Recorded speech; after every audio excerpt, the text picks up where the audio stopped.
Hierocles was a Stoic philosopher living in the 2nd century, a contemporary of Epictetus. His surviving work, Elements of Ethics, gives us the doctrine of the concentric circles. He said, imagine yourself standing in the center. The first circle around you is your mind and body. The second is your immediate family. The third, your extended relatives. Then your fellow citizens. Then your countrymen. And finally, the outermost circle, the whole of humanity. Then came the instruction that stopped his students cold. He wrote, almost verbatim, it is the task of a well-tempered man to draw the circles somehow toward the center. Not to push them away. To draw them in. Think about what that means when you have just been betrayed. Every instinct in your body screams to push that person outward, to move them from the second circle, close family or trusted friend, all the way past strangers, past enemies, into the void. To cancel them. To burn the bridge. Hierocles said, no. The task of the philosopher is the opposite. To bring the outer inward, not to expel the inner outward.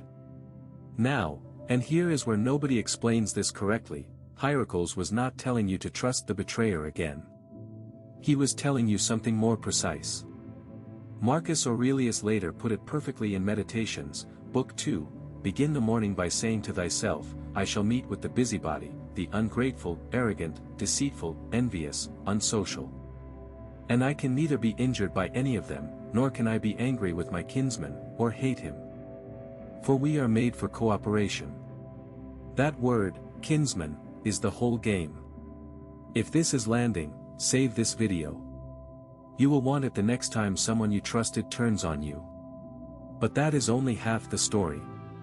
To understand what Hierocles actually did, look at how Marcus Aurelius, a man who studied this same tradition, handled the most devastating betrayal an emperor could suffer. In the year 175, Marcus was in the middle of a brutal campaign on the Danube when the news arrived.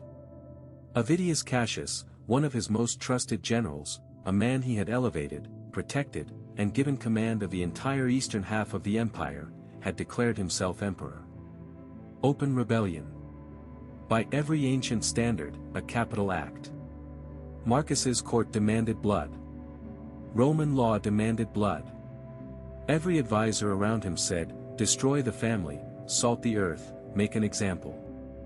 Instead, Marcus said his one regret was that he would not have the chance to forgive Cassius in person, because the general was killed by his own men before Marcus could reach him. Marcus then refused to punish Cassius's family. He ordered the letters found in Cassius's tent burned without reading them, so he would never know which of his other friends had been plotting with him. Why? Because Marcus had internalized what Hierocles taught. In Meditations he writes, men exist for the sake of one another. Teach them then, or bear with them. Teach, or bear. Not destroy. Not obsess. Not carry the wound as a trophy for the rest of your life. Here is what most people miss. The Stoic response to betrayal is not softness. It is not forgiveness in the sentimental sense. It is a refusal to let the betrayer occupy the innermost circle, the circle of your mind, your peace, your identity. We will get to how you actually do that in the next section, and that is where it becomes uncomfortably practical. Now bring this into your own life. The colleague who took credit for your work. The friend who repeated what you said in confidence. The partner in a business who quietly moved against you the moment there was money on the table. Epictetus, who taught in the generation just before Hierocles, gave the sharpest tool for this moment. In the Enchiridion he writes, it is not the things themselves that disturb men, but their judgments about these things. The betrayal happened. That is a fact. But the story you are running about it, that they ruined your life, that you can never trust anyone again, that you were a fool, that is the judgment.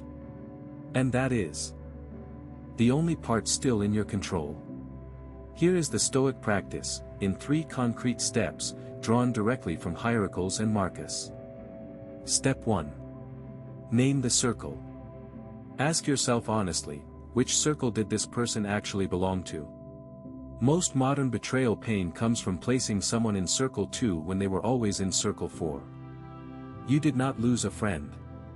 You discovered you never had one there. Step 2. Do the morning meditation. Marcus wrote. Before the day begins, say to yourself, today I will meet the ungrateful, the arrogant, the deceitful.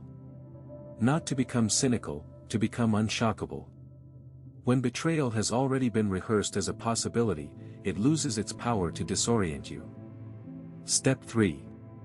Draw the circle inward, but not around the person, around the principle. Hierocles' whole point was that our shared humanity, the outermost circle, is what we bring inward. You do not have to trust the betrayer again.